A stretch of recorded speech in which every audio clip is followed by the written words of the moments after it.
The Huskers have never won at Mackey. They are 1-10 all time in West Lafayette. We are ready to go. Walker and Edey wins the tip. Not surprisingly, and Purdue will start with the first possession. Jared Walker Jr. showing his high IQ, not even jumping at the center tip. Trying to conserve that energy. Yeah, what's the point, right? Yeah. This is Braden Smith, the outstanding freshman point guard, having a spectacular year, and this guy's having a pretty good year as well as a freshman. Fletcher Loyor getting the first three of the game. Well, that's what makes Purdue one of the things that's so difficult is that you've got to stay at home on Loyor, so anybody on his side, you cannot help side defense because he will sting you just like that. 3 straight double-figure games for him. He's now 10 of his last 19 from 3. This is Breidenbach at first career start, and first the rebound for Purdue. Breidenbach will look for his shot. He is not shy about letting it go.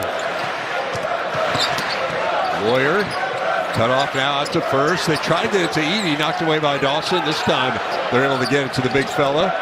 Ethan Morton will try the 3. That's off the mark. And the rebound corralled by Walker. See, in the first matchup in Lincoln, Nebraska did the same thing, and the only guy who could really hit shots was Loyor. Oh, C.J. Wilcher missing from point-blank range there. And so the Huskers still scoreless. If you're Wilcher, you got to have that on the road. 3 out of the corner from Loyor is strong, and Breidenbach clears the board. Vanderbilt got in foul trouble early, as did Walker against Illinois in their last matchup. These two have to look to be aggressive each and every time down the floor. These are two teams that, as a general rule, do not foul very much. As Breidenbach misses, Nebraska 10th fewest fouls per game in the nation. Purdue is actually 9th. Nice recovery that time. Saw Dawson close out on Braden Smith. Looked like he had an open look. Edey has his cross-court pass stolen away by Emmanuel Vanderbilt. And Vanderbilt through the lane now. Wilcher for 3. Doesn't hit that one either. Offensive board, though, by Dawson. And so a fresh 20 for Nebraska. That's one of the reasons why Fred Hoiberg loves this team. These guys will battle. And Walker gets the first 2 of the game for the Huskers, averaging just shy of 14 per outing. Derek Walker Jr., one of the craftiest post players in all the conference, has tremendous angles on his finishes. Here's Braden Smith for 3. Can't leave him that open. First 3 for that freshman, and it's 6-2 Boilers with all the points coming from that freshman backcourt. Well, Braden Smith is a guy that's listed at 6 foot liberally. I think he's a tad bit shy of that, but you would know it by his heart and the amount of confidence that he plays with. He is a big-time player, putting up some great numbers in his freshman year. Vanderbilt can't get that one to go. And Edey clearing the rebound. Vanderbilt can get that look when he wants it. He just got to rise with confidence. First double teamed on the block. Here's Loyor. Fletcher Loyor with his second 3, and the Boilers up 9-2. See, that time Dawson did what you're supposed to do. Not allow Loyor catch and shoot 3, but still sidestep. Plenty of confidence from long range. Guy who won the National High School three-point shooting contest last year in New Orleans. You're seeing signs of why here early on. Denham Dawson not there, and the rebound to Smith. What Purdue in this building can hit you with 10, 12-0 runs and take you out pretty quickly. Really good start for the Boilermakers. Yeah, I think the success that Nebraska had in the first matchup was that everyone outside of Fletcher Loyor really struggled from the outside. And it played into what Nebraska was trying to do from a schematic way of trying to guard Purdue. But if Purdue is shooting the basketball like this from long range, you have to pick and choose your poison against the Boilers. And if they're hitting their outside shots, it can be a long night for opponents. You saw they're 3 of 6 from the field. All 6 of those attempts have been 3. So 3 of 6 from the field, 3 of 6 from behind the arc, and up by 7. And Dave, I want to really stress that Zach Edey is so good that a guy in his position, would not be as patient as Zach Edey is. He does not force the issue. He allows the game to come to him. He knows he's going to get double teamed, and that's what makes him so special. Jamarcus Lawrence, number 10 in the game for the Huskers. Here's Walker. That one rolls out, and the rebound comes to Smith. High possession shot for Walker, but it's one thing to get a shot off. It's another to try to get it over the 7'4" Edey. Great ball movement first. Pulls up on the baseline. That one doesn't go, and Lawrence corrals the board. I think Lawrence needs to look for his shot a little bit as well. See the Huskers really struggling out the gate. Vandemel. Here's Walker. He got a bunch of those to go in the first meeting against Edey. He is so crafty, Steven. Yeah, I mean, he's got angles. He can go either hand. He's a little unorthodox, and so it's kind of hard for guys like Edey to time a block with him because he utilizes his shoulder, creates a little bit of space. He's got them old man angles off the glass. There's Loyor, another three for Fletcher Loyor, 9 early points. And this is I think the last piece that Matt Painter wanted to see in terms of his team realizing their full potential. They've gotten a lot better defensively as of late. But boy, when they shoot the ball like this, there's not much you can do. There is Fred Hoiberg, head coach of the Huskers. Team that has actually won its last 2 road games against top 10 teams. They won at Wisconsin last year. They won at Creighton in December, but digging a bit of a hole here early on as they try to continue that streak in West Lafayette.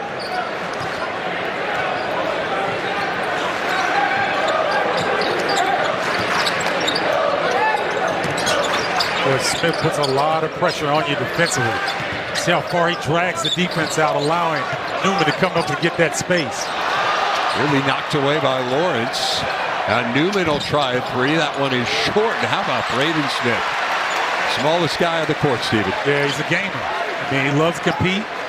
You see, he's got a little bit of a bruised shin there. He's got a little guard on it, but that doesn't mean anything. He's ready to go. That one well short from Newman. A foul inside. I believe it's going to go against Lawrence, and it does. That is the first on the freshman from New Jersey. And that's good that was not on Walker if you're a Nebraska Husker fan, because if he gets in foul trouble, he's going to take a blow. But if he gets in foul trouble, it's really hard for the Huskers to score. That was part of the issue against Illinois. He had just 5 points, a season low, but early foul trouble. Just felt like he never got in the flow in that game. Well, I don't know how anybody got in the flow in that game. There were so many fouls in the first half. It's just difficult. Beautiful cross-court pass there. Now Loyor will try another three. That one rims off, but the nation's leading rebounder has it, and a fresh 20 for Purdue. Not getting back to Edey. You know, in those scenarios when he does the dirty work, gets offensive rebound, let him relocate, get it back to him. Loyor spinning through, lost it on the way up. It will stay with Purdue as the initial ruling, but now the officials confer, and it's going to go the other way. That's it. A pretty good move there by Loyor. And you can see it went off of Lawyer's left hand. There was no argument whatsoever. So in terms of what Nebraska's doing defensively to slow down Edey, they're doing a fantastic job. He doesn't have any field goal attempts yet, but yet you look at the score, and they're down 8. That's how talented this squad is. That's winning the battle but losing the war. There you go. Yes. Well said. There is Matt Painter trying to go for a milestone win here tonight. It'd be his 400th at Purdue. It would also be the 1900th win in school history. It would be the 11th school all-time to hit that mark. I would tell you something, Dave. Matt Painter's about the coolest cat in college basketball. I mean, he keeps everything in perspective. That he does off the turnover there. They're trying to build on this lead. Mason Gillis. Loyor will try another one over Tominaga, and he hits again. Fletcher Loyor with a dozen. You know, it's tough to ask guys to scramble out of a double team and try to locate shooters, but Tominaga's got to keep his feet. If you leave your feet to try to challenge a shot like that, you're making it easier for Loyor just to wait for you to pass and then have a clean look. Here's what I'm talking about, Dave. Stay on your feet. If he goes up, you can always then leave your feet. But if you jump and he pump fakes you, it's over after that. Loyor 4 of 6 from 3 at 22 in the first meeting as Tominaga can't hit. And I was talking to Fred Hoiberg yesterday. He said, you know, in that game, he was 2 of 10 behind the arc. He really hurt us going downhill. It's not going downhill in this one, but it's turning into an uphill battle for the Huskers as a result of his shooting. Here is another one that does not go. Great fight for the rebound by Trey Kaufman-Renn, and we get a foul. Nebraska got some work to do to get back into this one. Spoke to Juwan Gary before the game. He said he's going to get that shoulder re-examined early next week. And now they're saying essentially day-to-day for him, but hopes to be back out there soon. It was a nasty little, got his arm pulled back and it made, you know, into an awkward position for his shoulder. Kaufman-Renn called for the travel, and so the ball goes back to Nebraska. Kaufman-Renn is a talented post player. Really good footwork. You know, doesn't get a whole lot of time, obviously, because he's behind Edey, but very talented and will be a future for this Boiler squad. Kaufman-Renn red-shirted last year. Walker again. Derek Walker has all 6 of Nebraska's points. Well, and he's so crafty because Kaufman-Renn kind of relaxed because it looked like Walker was looking to pass, and then he got his shoulder into him on the way to the bucket and got the angle. Kaufman-Renn trying to answer on the other side, cannot. Gets his own rebound, though, and now Newman will try a 3. That one rims out. And Wiltshire the rebound. Really outside of Loyor, Purdue is ice cold. It's all but 3 of the Boilermakers' points. Nice job on Mason Gillis. He knows Breidenbach can shoot that 3. Tominaga hit some big 3s in the first meeting in Lincoln. Trying to get it inside to Walker. It's knocked away. Here comes Newman on the break. Cannot get it to go. Gillis the offensive board, but they call the charge. A charge on Gillis. Boy, Nebraska was very fortunate. Right here, they could have easily called Wilhelm for that foul, but they didn't. Yeah, the foul actually pushing off there on the rebound with the hip there from Gillis. Walker inside Wiltshire. Gets his man in the air, and this time Wiltshire able to hit the layup. Really good action by Nebraska offensively. Bringing Walker to the middle of the key, running guys off of him in this split action. Nice result for the Huskers. Halfway through this first half, 15-8 lead for the Boilers, who have led throughout, despite not having a single point in the paint. And all outside shooting. Gillis the offensive board, and there is the first bucket inside for Purdue. Mason Gillis, in my opinion, is going to be an X factor for Purdue moving forward. He has not shot the 3 well, but he's very capable. He is strong, versatile, does a lot of everything that winning teams need. Such a good offensive rebounding team as Walker hits again. 8 points now for Walker. Got 8 of the 10 for the Huskers. Yeah, Walker took exception to Kaufman-Renn. Gave him a little love tap after that play. He has definitely taken advantage of Edey's absence here over the last few minutes. Kaufman-Renn called for the offensive foul. That's the first on Trey Kaufman-Renn. As we remind you, Sunday we got a hoops triple header coming their way. Northwestern clashing with Michigan. Ohio State battles Rutgers. I'll be in Iowa City with Brian Butch to watch Maryland take on the Hawkeyes. Big Ten basketball presented by Jeep Sunday, only on the Big Ten Network and the Fox Sports app. It's somewhat amazing to see the Hawkeyes respond the way that they have. They looked not really good in the first half against Indiana. They woke up in the second half, and they've been on fire ever since. Really good win for them last night against Michigan, going into overtime and getting the win as Jenkins is fouled, and the transfer will go to the free throw line. It's one of the things I think that separates Purdue from a lot of teams in the Big Ten. They can go to their bench, Dave, and this guy, he was all conference at Utah. You know what I mean? You're bringing an all-conference performer, a guy that could average 19 points at one point in his career off the bench.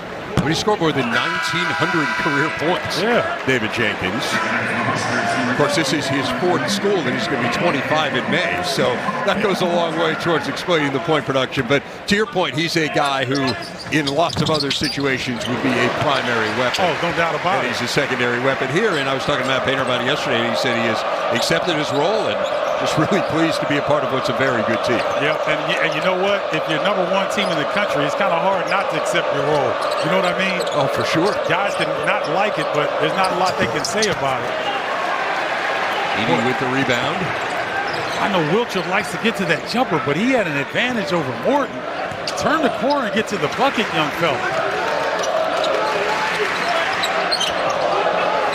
Boy, Nebraska scouted this play extremely well. Here's Gillis for three. Rims out. Great battle for the board. Wilhelm Breidenbach. He may have lost his glasses, but he did. Yeah. But he's a gamer. He is a gamer, so I'm not sure how high the correction is. But as a glasses wearer, I could tell you it could be a problem. He's playing without him. Walker gets it to go. Derek Walker, 10 points, and again, that time over Edey. Give me Walker in the foxhole. If I got to go in the foxhole, give me Derek Walker Jr. all day, every day.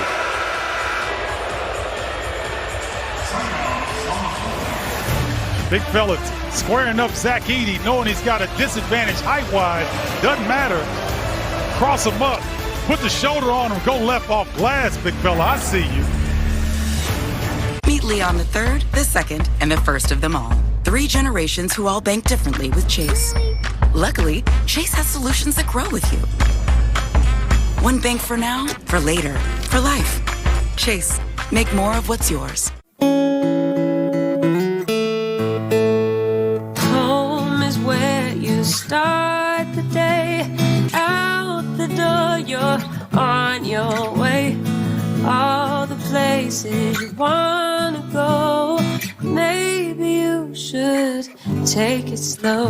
There's so much to care for in your life. That's why Nationwide is on your side. Will you pause it real quick? Just sold the car to Carvana. What? All I had to do was answer a couple of questions and got a real offer in seconds. Then they just picked up the car and paid me right on the spot. Sell your car at Carvana.com today. At a very young age, I realized I'm sitting in rooms and I would be the only woman all the time. Men can walk into a room and immediately have respect of their peers, but women, you have to earn it. I'm a trailblazer because I do things that other people think are impossible. Like the Mercedes-Benz retractable roof stadium, by starting my own women-based engineering firm in New York City, by creating a trail for young women to follow in my footsteps. When I graduated from college, I wanted to move out of Nebraska to work on sports stadiums and long span structures spanning 700 feet. Those types of structures are really complicated, and that's what I wanted to work on. And it took me a really long time to get my foot in the door. But Nebraska really developed my work ethic, my persistence and trying hard and not giving up. Definitely very Nebraska traits. I'm Arlene Hatfield, a structural engineer and a Nebraska graduate. Basketball on the Big Ten Network is brought to you by State Farm. Like a good neighbor, State Farm is there. Purdue on top 18-12. Fletcher Loyor with fully 2/3 of their points, Stephen. He's doing a fantastic job of spacing the floor. His teammates know that he's got the hot hand, so he is taking advantage of it. He's had 2 sidestep threes and they are really closing out on him hard, and he knows it, takes his time, relocates. Excellent job by the freshman. I'm telling you, Dave, I think Matt Payne and his crew have hypnotized Braden Smith and Fletcher Loyor to make them think that they're juniors and seniors, because they do not act like freshmen here in the Big Ten.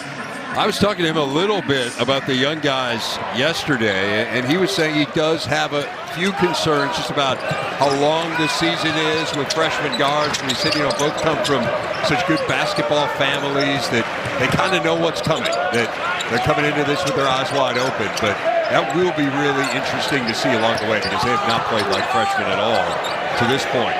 Extra pass there. And it ends up as a three for Newman, and kind of case in point there. Well done by Smith with the assist.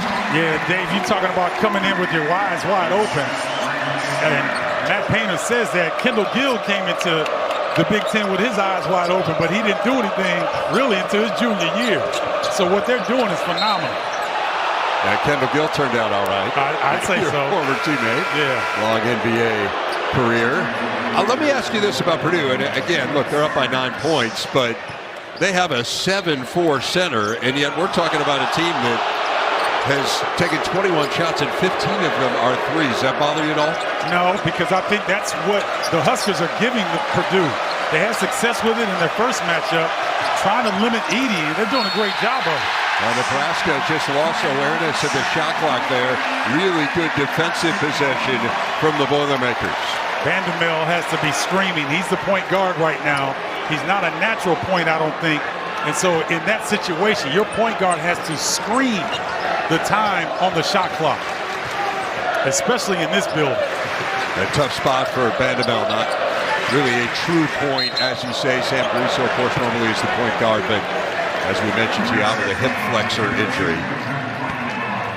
Wilhelm Breidenbach gets called for his second. And the NCAA has made a ruling where they want the players that are not in the game to sit on the bench.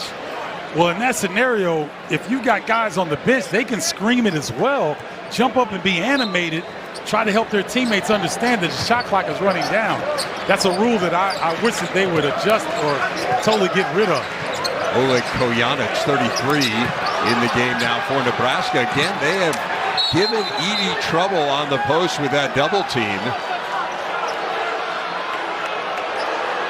I think, are they saying Nebraska got a timeout? No, I think John Floyd called a foul on Horton. Foul. Yeah. Going down to the floor to try to tie it up. That's an unpopular call here, not surprisingly. First foul on Morton. I'm not sure Matt Painter is delighted with it either. And now the Huskers nearly turn it over as Smith causing problems in the backcourt. See, that's the thing about Braden Smith. He's so competitive. Kind of snuck up there, and Nebraska was lucky because he almost forced a turnover.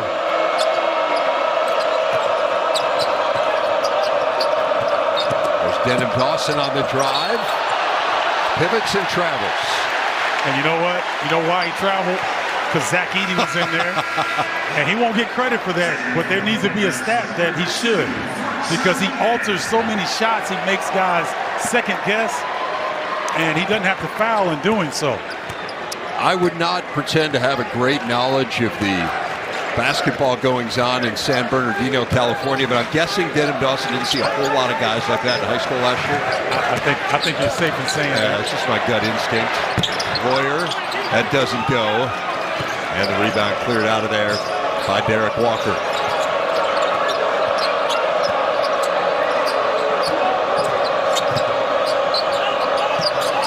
Walker going to try the three, and it goes. Derek Walker having a huge game, 13, just one shy of his season average.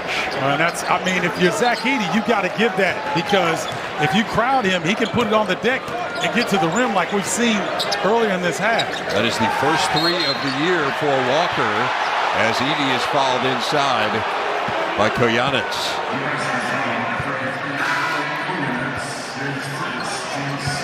Get all the news and highlights from around the conference on the Big Show, presented by Rocket Mortgage. Comes your way tonight, 11:30 Eastern, here on the Big Ten Network. Well, in the Big Show, we've got Rayfield Davis and Trey Demps rocking the turtlenecks. I guess the word didn't get to Rick Pizzo. So we got some fashion going on the big show. Make sure you guys stay tuned for that. There's Morton. 3 on the shot clock. Loyor leads in, and Edey is there to clean it up. First 2 points for Zach Edey. Great follow-up by Zach Edey. He's remained patient, follows the miss. Nice finish.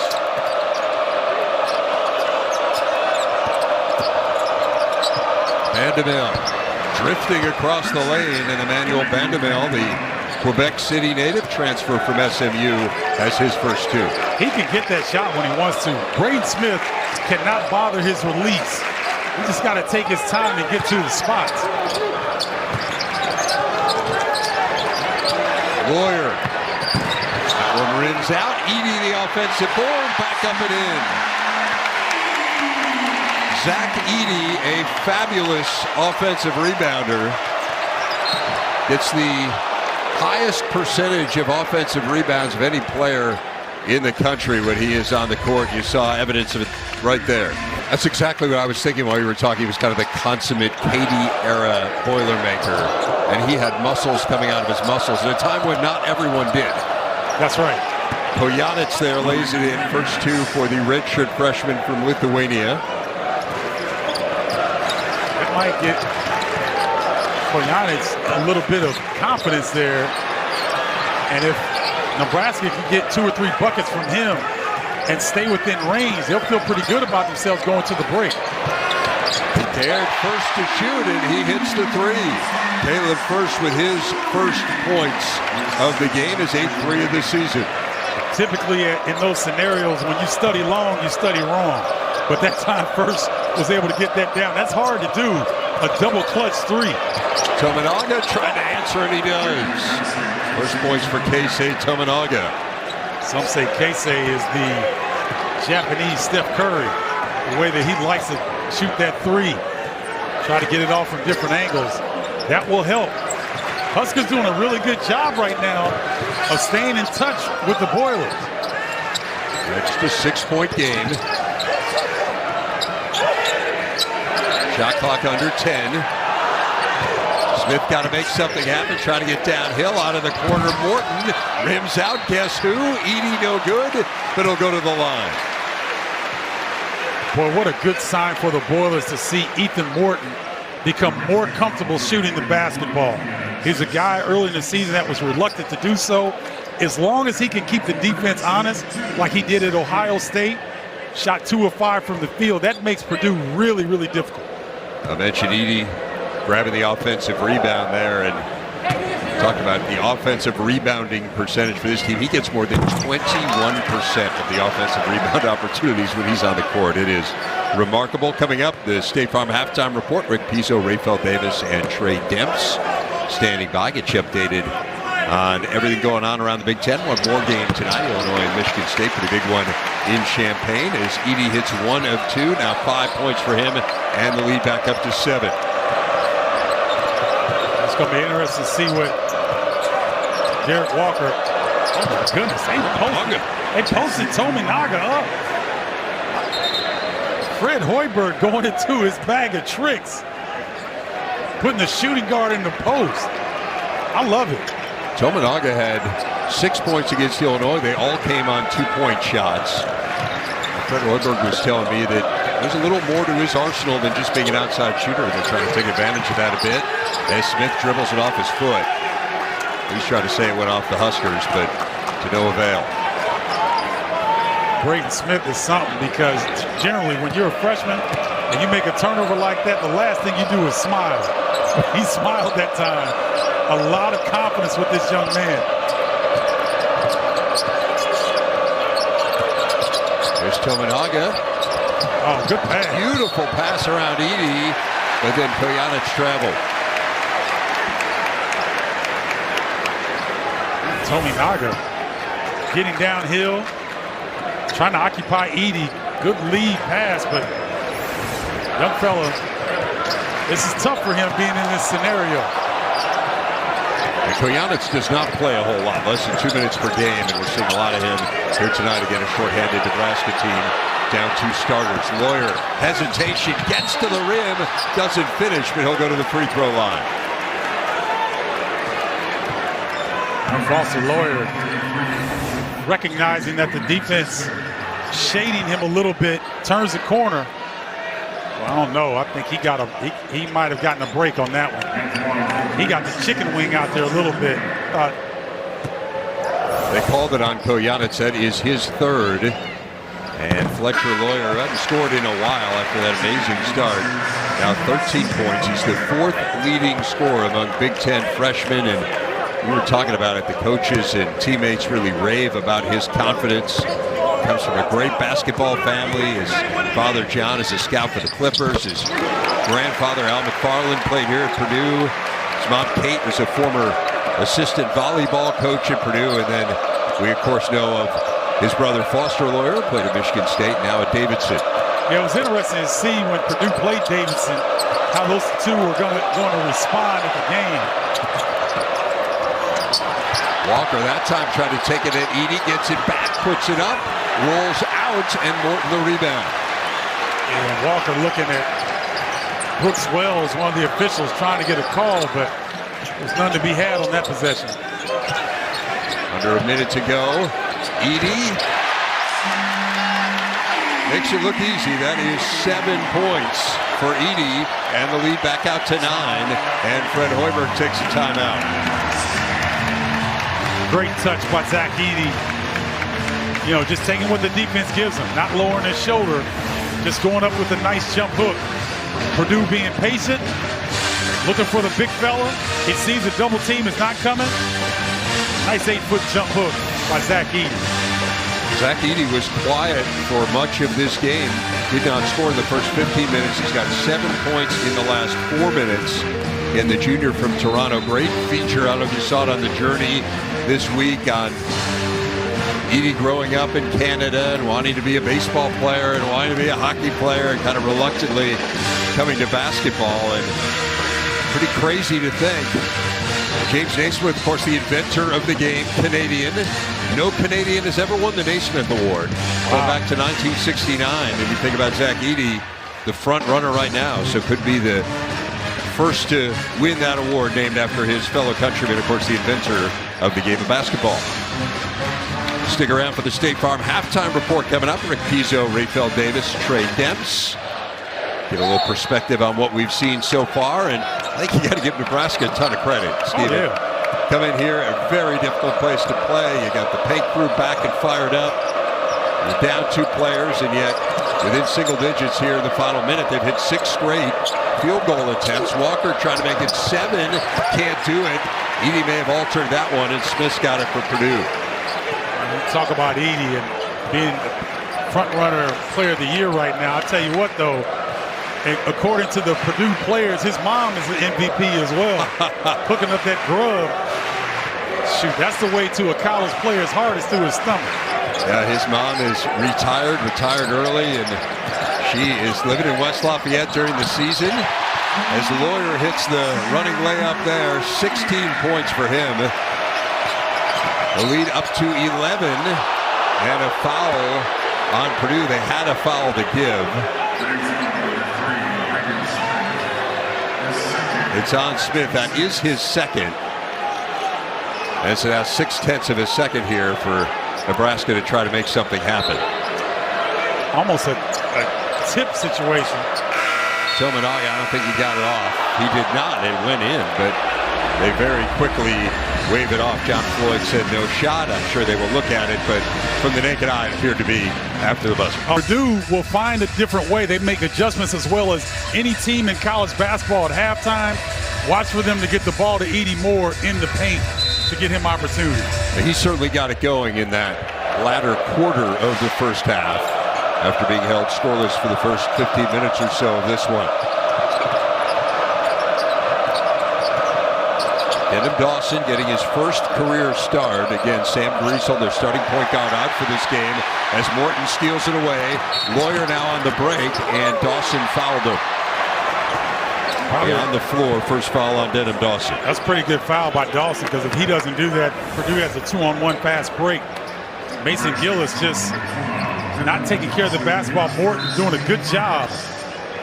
And you saw there Caleb Burst is going to have a dunk if Dawson doesn't make that foul. Smith working around the screen from Edey. Here's Morton into the lane, can't get it to go. And Dawson has the loose ball rebound. I love the decision by Morton, though, to get downhill. He had a good look, just didn't finish. Now Wilcher trying to work the baseline, nearly loses it, and he does, as First comes up with the loose ball. Boy, Wilcher is having a difficult time to start this half. You know, the Huskers just cannot afford those types of turnovers. Edey, double teamed. Here's Morton for three. Got it. Boy, if Ethan Morton is hitting threes, it's going to be a long second half for Nebraska. First points of the game for Ethan Morton, 24% behind the arc on the year. The 8th different Boiler to score in this game. Vandemel, not there, so rough start so far for Nebraska. 3 straight empty possessions to begin the second half. Matt Painter wanting to get the ball back into Edey, trying to shift the defense a little bit. And Edey is fouled as we get a ball wedgied in there. Edey will go back to the free throw line. So this time, Purdue is entering the basketball from the top of the key. They were going for the wings in the first half, and so it makes for the Husker defenders to come further to try to double team. That man right there, Matt Painter, boy, he can make some adjustments. We saw it in the Penn State game in the Palestra, where they got Edey on rim runs and alley-oop slams time and time again. Nice kick out. Morton, no hesitation. That's good offense. He had 30 and 13 in that game you were talking about at the Palestra against Penn State. It was his 3rd game with 30 or more points this year. He has 9 in this one. And this lead is now ballooned out to 16, the largest it has been for Purdue, a game Nebraska has never led in. Getting into a bit of a danger zone early here for the Huskers, especially with this slow start to the second half. Breidenbach, well off the mark, and Edey grabs another rebound. Here's Smith, runs into Breidenbach, and Breidenbach ends up getting called for the foul. It's number 3 for him. That high IQ of Smith, understanding that Wilhelm is not going to have the foot speed to keep him out of the paint area, just throws his body in and gets the foul.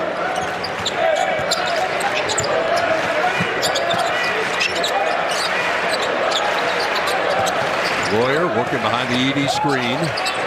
Pulls up inside the arc this time and hits. That's tough. I mean, it's one thing when he's standing still hitting threes. It's another coming off the bounce. Atop the men's standings, and Painter looking to join some exclusive company here tonight. It'll be his 400th win at Purdue, just the 5th ever to accomplish that at a Big Ten school. You saw the list: Stephen Bob Knight, Tom Izzo, Gene Cady, Lou Henson, your old coach. But you competed against 3 of those coaches as a player. I did. And, you know, the thing that makes that graphic so outstanding is that Painter's still young. Oh, good block. And so, you know, he's got an opportunity to catch some of those guys on that list, because, you know, you're talking about early 50s. And, you know, Henson went late into his 60s coaching, 70s almost. Braden Smith hits and draws the foul. And so he will go to the line to try to convert the 3-point play. Well, Braden Smith has a really good feel that when he's getting pressured and he can get a step and get that shoulder into his defender, he's able to do that. He doesn't look big, Dave, but he's pretty strong. Guys try to bully him, and he gives some of that right back. I was talking to Matt Painter about his recruitment yesterday. He was telling me he didn't get to watch him. I mean, Smith played an hour from here. His high school basketball Matt Painter was never able to scout him in person because it was during COVID. He watched him on tape. He said he watched 5 guards on tape. 4 of them were very highly rated. And then there was Smith. And he said, I watched him and said, well, this guy's better than the other 4. It's not even close.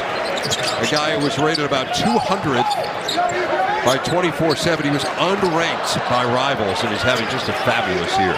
Yeah, you know what? I'm starting to question those rankings because, you know, we've heard of some guys that have this type of ranking and that type of ranking, and I believe Zach Edey was in the 300s. I mean, look at these numbers here. You look at freshmen who have averaged more than 9 points, 5 rebounds, 4 assists, and fewer than 2.5 turnovers. Stephen, we're talking over the last 30 years. I mean, that's some pretty good company. Lonzo Ball and Ja Morant. And here's the thing. Lonzo Ball and Ja Morant didn't have the pressure of being on a #1 team as a freshman. The shot clock winding down. Loyor draws the foul. I mean, to your point, a ton of pressure on Braden Smith because the big question around this Purdue team was who was going to be the point guard. There was some talk maybe it would be David Jenkins, who transferred in, although he's not really a true point. So to have to step in, to need to be good right away and to be as good as he's been speaks to his skills and how bright the future is. Well, I'm going to go ahead and brag a little bit because I put up a graphic talking about some of my favorite freshmen. I put him on it.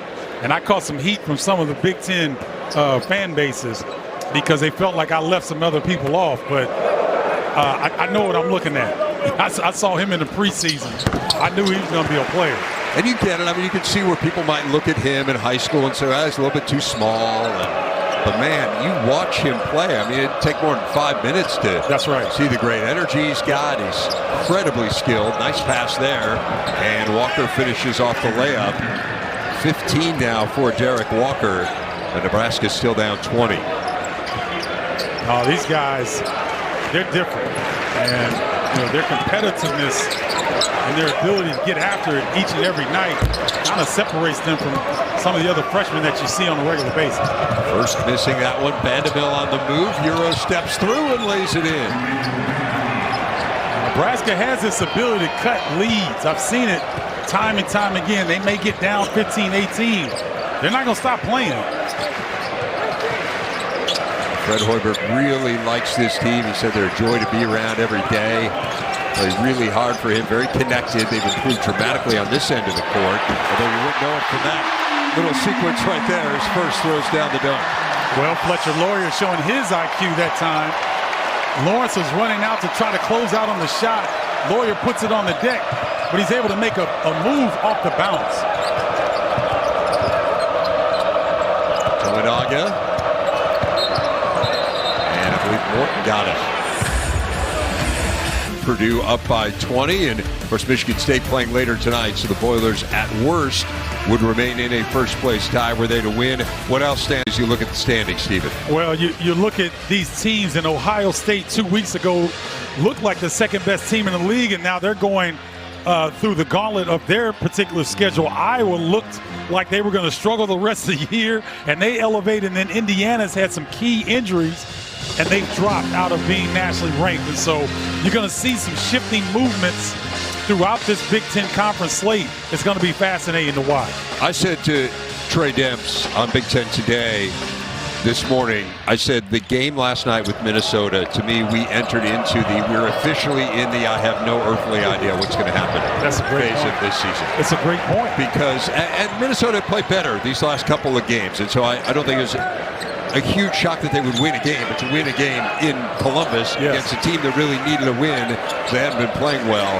It just really speaks to the balance as Smith gets to the hoop and lays it in. Braden Smith coming alive here in the second half now as 8. No, you're exactly right, Dave. And then you look at Wisconsin. They get a key injury to Tyler Wall, and now they've dropped a couple. And so it goes on and on. Michigan State had their injuries early. They're healthy now, and they're starting to really make a push. Illinois, same thing. They were great early, struggled in the right before the conference, into the conference, and now they seem to be righting the ship. A basket by Vanderbilt gives him 7, gets it back down to 19.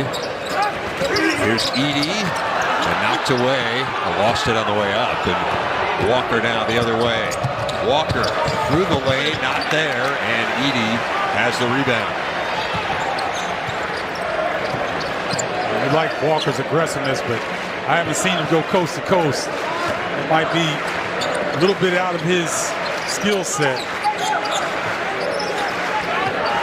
He has really come to play, though, tonight. 15 points. Loyor for 3 again.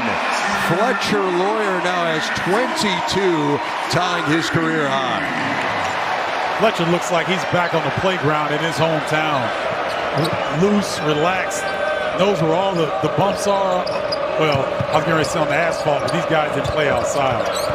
You talk about his hometown, and Rayfeld Davis in the studio, his eyes lit up because, of course, Loyor is from Fort Wayne. Sure. Played his high school basketball there, as Rayfeld did as well. He's got 2, that's actually tied his career high, as I said, and both of them have come against Nebraska, so he likes playing against the Huskers. Only games where he's exceeded 20 in his career. First, had that one knocked away, and Vanderbilt has it now for Nebraska.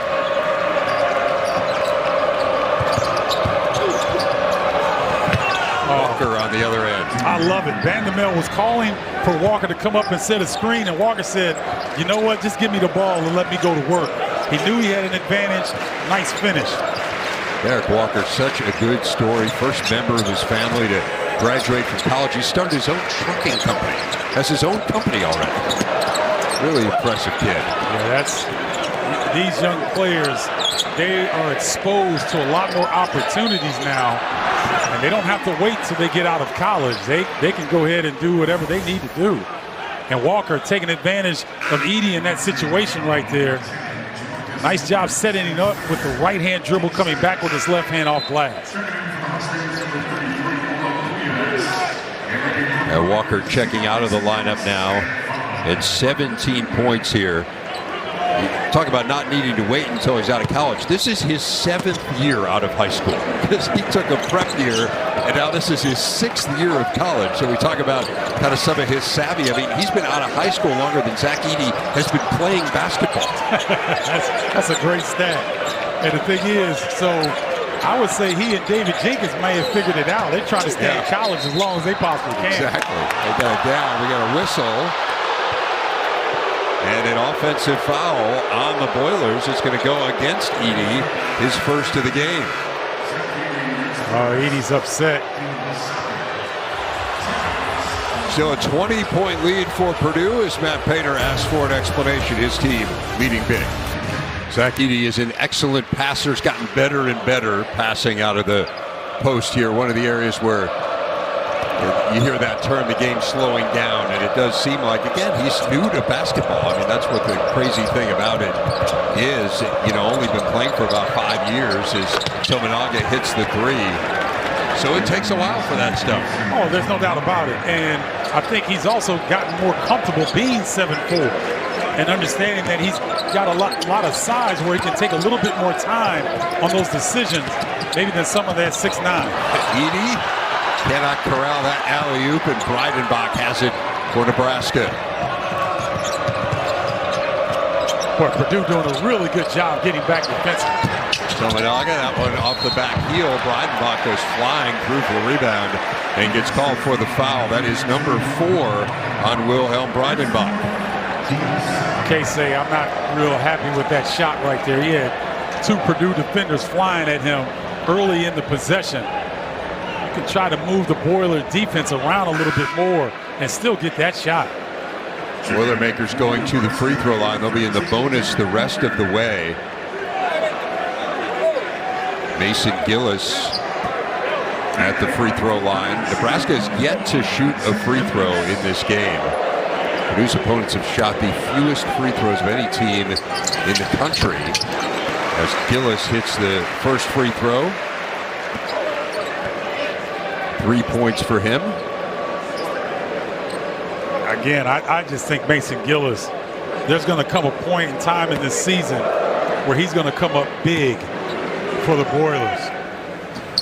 Once he gets that confidence back in that outside shot, he's a gamer. He's strong as an ox, versatile defensively, and he's going to be a nice addition. Well, he's already a nice addition, but he's going to come up big in some crucial situations.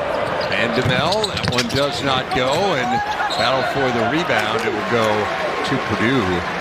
Gillis actually first gained notoriety as a baseball star. He had the game-winning hit to send Newcastle, Indiana to the Little League World Series in 2012. He was 10 years old, playing with mostly 11 and 12-year-olds. A pitcher and outfielder, once considered among the best baseball prospects in Indiana before he focused in on basketball. I mean, the Little League World Series, though, that's the pinnacle. Going to Williamsport, they won a couple games there. It's stolen away by Tominaga, and now he falls down, but it's because he was fouled by Newman. Well, getting back to Mason Gillis, when you have that type of success as a 10-year-old at that level, that affects everything you do moving forward in the classroom and on the court. And, you know, he's battled some injuries this season, so he's starting to get in mid-season form here. And once he does, it'll be yet another weapon for this outstanding ball club. You understand the respect he has from his teammates. He is one of the co-captains, along with Ethan Morton. Bandemel, and Edey just slaps that one away. But Lawrence open for the three. Edey with the rebound, and Purdue seems firmly in control here as we approach the midway point of the second half. Wow. Jenkins, little discard offensive foul. Boy, Lawrence put himself in a really good position. Jenkins showing you that he's a grown man. I mean, figuratively and literally.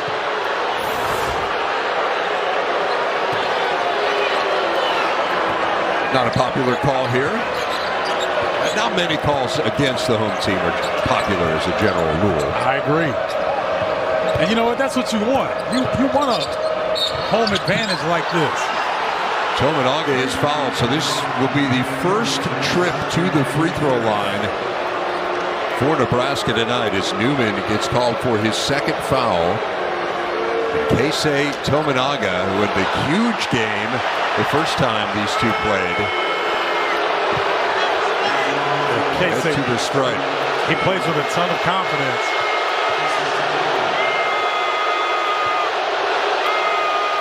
Tominaga shooting right into the paint crew.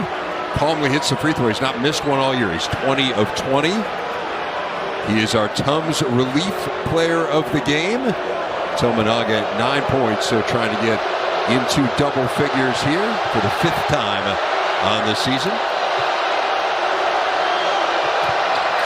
And still perfect at the stripe. Tominaga, he is, I think the fans are, he's going to be a fan favorite here. They like him holding up the follow through, and, you know, he's got some swag about his game. He does. He has some showmanship. Yes, he does. Here's Gillis for three. Oh, like a smooth game-winning hit. Mason Gillis hits the three. 7 points now for him, and the lead back up to 20. That's big. He's starting to get that range back again. Lawrence rolls one home. First two for the freshman from New Jersey. I like Lawrence. He's a gamer. He goes hard on the defensive end. Just trying to find his spots offensively. They've got the significant increase in playing time here tonight as Edey, the offensive rebound, can't get it to go. Gets it back though. Still plenty of time to shoot. Jenkins will take one out of the corner. Another offensive board. This time it's Gillis. And Loyor's going to reset. I'm telling you, Zach Edey went out of his position to go get that rebound. Loyor cannot get the roll, but he goes to the stripe. Man, relentless pursuit of the rock on the offensive glass by the Boilers. Zach Edey was on the right side of the paint, went to the left side and got the offensive rebound. I mean, the fact that he's increased his conditioning is amazing. You see, I mean, they get, Stephen, nearly 40% of the offensive rebounds on their end. It is remarkable, second highest percentage in the country. And people think, well, you know, he's 7'4", that should be easy. No, it's not. Well, especially as you say, because he went and tracked that down. And the thing is, he's got 2 or 3 guys trying to hit him every time to keep him off the glass. And he's just relentless in his pursuit. That's the thing that one of the things that really impresses me about him. A career high for Fletcher Loyor. He's at 24. Tominaga hits it. Casey's not going to be shy. And Nebraska's starting to run some plays for him. Double down, bring him from the weak side to the strong side. He can really shoot it. Shot nearly 49% from three-point range in junior college, playing for Billy Gillespie, Ranger College in Texas. Five to shoot. Newman inside Gillis, knocked away Tominaga. It will stay with Purdue, but just 1 second on the shot clock. Tominaga got banged up a little bit, grabbing at his calf. Nebraska's going to need him. Plenty to cheer about for the Paint Crew. And first game back for them, Stephen, as classes have resumed here at Purdue. And Oilers have won 20 in a row with the Paint Crew fully in attendance. I'm not sure it's solely due to them. Might be a coincidence more than cause and effect, but there's some effect based on them, because they are a really great student section. Oh, it's tremendous effect, because they can make it deafening in here. An effort there by Kaufman-Renn. Glad Trey didn't hurt himself. You start to go towards the sideline like that, but they are part of the incredible home court advantage that Purdue does have here. That Paint Crew, and on both sides behind the baskets, it's really a tremendous group.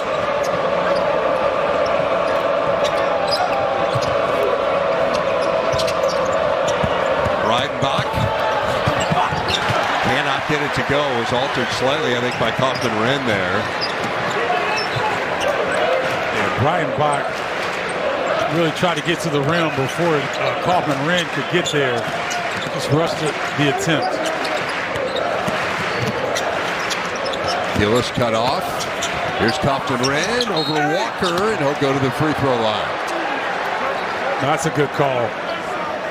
Rob Riley, veteran official. A lot of times in that situation, if Kaufman-Renn makes the bucket, there won't be a whistle. And I know people may not want to hear that, but that's how it's done, and that's a veteran official. And I like the way that he's made that call. Kaufman-Renn, who redshirted last year. Matt Painter told me would likely see limited playing time. Kind of left the decision up to him, which he does with all of his freshmen. And Kaufman-Renn also had some hand and some ankle problems. Decided redshirting was the best course for him. Guy scored more than 1,800 career points in high school. Those are his first 2 here tonight. And I'm telling you, Dave, they got a hypnotist on this tab. Purdue gets players to do things that a lot of college basketball players will not do in this day and age. It's very difficult to get guys to redshirt because everybody thinks they're going to the NBA after their freshman year. Right. Now, the interesting flip side of that is I do wonder, with so much more liberal transfer policies, right, whether you approach it a little differently as a head coach. But Matt Painter is one of the few coaches who does redshirt and just feels like you're going to be a better player as a fifth-year player than as a first-year player. Here's Gillis, strong drive to the hoop, and Mason Gillis gets it to go. Really nice second half for him. He's got 9 in the game, 7 of them after the break. Yeah, Mason Gillis rounding into the form that we've grown to expect. You know, yet another piece and added depth to this already deep Oiler squad. As Lawrence gets the layup to go. Second hoop for Jamarcus Lawrence. Yeah, Jamarcus, again, I'm telling you, I like this young man. He can get his own shot. He's a gamer, good defender, got a bright future in Lincoln. The Huskers over Wake Forest, a nice 3 against Illinois. Their last game. Coming along here for Fred Hoiberg. Shot clock under 10. And Smith, a whistle and an offensive foul on Purdue. Like John Floyd got Trey Kaufman-Renn trying to seal off that baseline. Oh, it's the contact. He got pushed by Derek Walker Jr. That's a tough break for Trey. And he rarely shows emotion, so you know he is really upset. That's a rough call. That is a rough call. But you know what? First-year players, you got to go through the league. You don't get the benefit of the doubt. It may not be fair, but that's the way it is. And Walker over Kaufman-Renn will go to the free throw line as well. So a rough 20 seconds or so for Trey Kaufman-Renn. And now Derek Walker will try to get to 20 points. Derek Walker loves to feel that contact and then finish. Trey and Matt Painter in the home crowd thinks that his hands were straight up. I think the official thought otherwise. Walker cannot get the roll. 17-point lead for Purdue, a game Nebraska has never let in. In the Huskers, if you're joining us late, playing without two starters, Juwan Gary and Sam Griesel, both out with injuries as Jenkins misses that one. Walker the rebound. First time that Nebraska went 1-3-1, got a quick shot out of Purdue. Not able to convert on the other end, though, as Walker turns it over. And I love what Walker just said. He said, say something. Alert me that there's a defender coming from my blind side. That's leadership right there. And his teammates have got to understand they got to communicate on the floor. These guys don't play with their phones on the court. So you got to open your mouth. Starting to sound like a bit of an old man, Mr. Bardo. Oh, I'm old. I'm not even going to front. I'm saying every coach that you talk to in the Big Ten, one of the biggest problems they have is getting these guys to communicate. Absolutely. No, and it's not just limited to basketball, I can tell you, as one who spends a lot of time around young people of this age. As Edey hits, and Zach Edey once again into double figures. And now with a double-double as well for the 9th straight time and the 14th time this season. Well, he's just so tall and big. He gets it that deep. There's really nothing you can do. Does a great job of ducking in, getting wide, maintaining his balance, and finishing strong.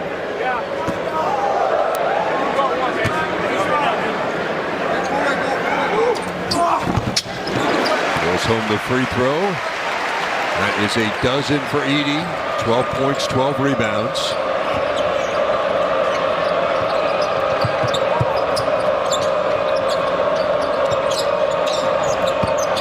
Here's Bandamel.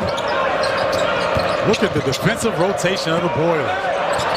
Bandamel for three. And Gillis has that rebound. Boy, great rotation defensively by Purdue on that possession. Looked as though Huskers were going to get a really clean look around the bucket. Wasn't there. Smith with the floater. Great job of attacking the closeout. And Fred Hoiberg calling a timeout. His team down 22, so perhaps a teaching moment for the Husker coach. Purdue cruising in West Lafayette. Of course, Caleb first for Wayne as well. As we take a look at our game leaders, brought to you by Auto Owners Insurance. And speaking of Fletcher Loyor, 24 points, a career high for him. Derek Walker has been really good for an undermanned Nebraska team. Yeah, he has. He's played the angles. He's shooting a high percentage like he normally does. He sets his teammates up. For Fletcher Loyor, the feel for the game is uncanny. He knows when to get to the bucket. He can put it on the deck and he can make a pass in traffic. He can finish around the rim. He's a little bit bigger than you think until you see him in person. I mean, the guy, he's got the total package as a young player. Well, these freshman guards are just phenomenal. First time I've seen them in person, obviously watching 10 games during the course of this year, but I'd say they're even more impressive in person, just the way they communicate, just all those things that you don't necessarily see when you're watching a game on TV. They are really mature beyond their years. And the thing is, they're only going to get stronger. They're going to be in the weight room, so that's not good news for the rest of the Big Ten. Edey's hook shot doesn't go. Knocked away there by Morton. Trey Demps made a really good point that right now it does not appear that Nebraska can close this deficit, but you want to build good habits moving forward because you don't want to get down on one game. This gauntlet of this league is too critical. You got to be able to bounce back and feel good about what you're doing. So these minutes for Nebraska are very important. I think it's probably why Fred Hoiberg called that timeout there a few minutes ago, just to not let things get so out of hand for his crew and get him to focus in here on the finish as Lawrence follows up his own miss and now has a half dozen. Jamarcus is earning some more playing time. His shoe is untied. He's trying to get the attention of the official. He's going to have to play through that.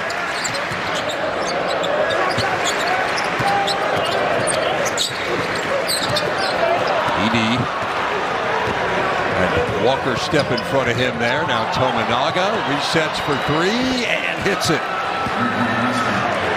Nice decision by Derek Walker, the post player playing the point guard position in that scenario. Trap here, and Nebraska able to briefly force the turnover, but then it ended up in the hands of Gillis, who draws the foul. Fortuitous there for Purdue. As we remind you, coming up, the Huskers and Minnesota, a little wrestling top 20 matchup presented by Cliff Keen Athletic. That's next here on the Big Ten Network and the Fox Sports app. Denham Dawson kind of in the wrong place at the wrong time there, gets called for the foul, and that sends Gillis back to the free throw line as they'll try to get into double figures for just the third time this season. Fred Hoiberg trying to change defenses to see if they can force a turnover. Almost were able to do it that time. Here's the thing. If you can close this to under 13 or 11, that's a little bit of a victory, so to speak, if you're Nebraska. They've been handled here in the second half, but you finish the game on a good note, that could carry over to Ohio State. Gillis, the fourth Boilermaker in double figure. Now, this is a team that has made major strides here, Nebraska. As we get the three ball there. Vanderbilt hitting. Their next win, Stephen, will equal their win total from a year ago. Got a fabulous win at number 7 Creighton, the highest ranked team they've beaten on the road since 1997. Just as we've said, shorthanded here tonight. Tough place to play when you got all your players, but without two of your starters, it is a really difficult mountain to scale. No, there's no doubt about it. Gillis with the shot clock winding down. That does not go. Dawson with a heck of a closeout on Gillis's attempt right there.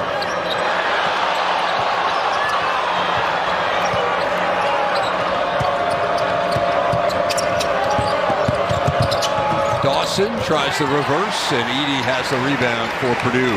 Boy, not a bad shot there. But of course, Zach Edey forcing a decision in Dawson's mind as he tries to get to the bucket. Final minute here. What did you take from watching the Boilers tonight, Steve? That Purdue was really good. Top 3 in the country, in my opinion. One of the 3 teams that I think could win a national championship. The other 2 being?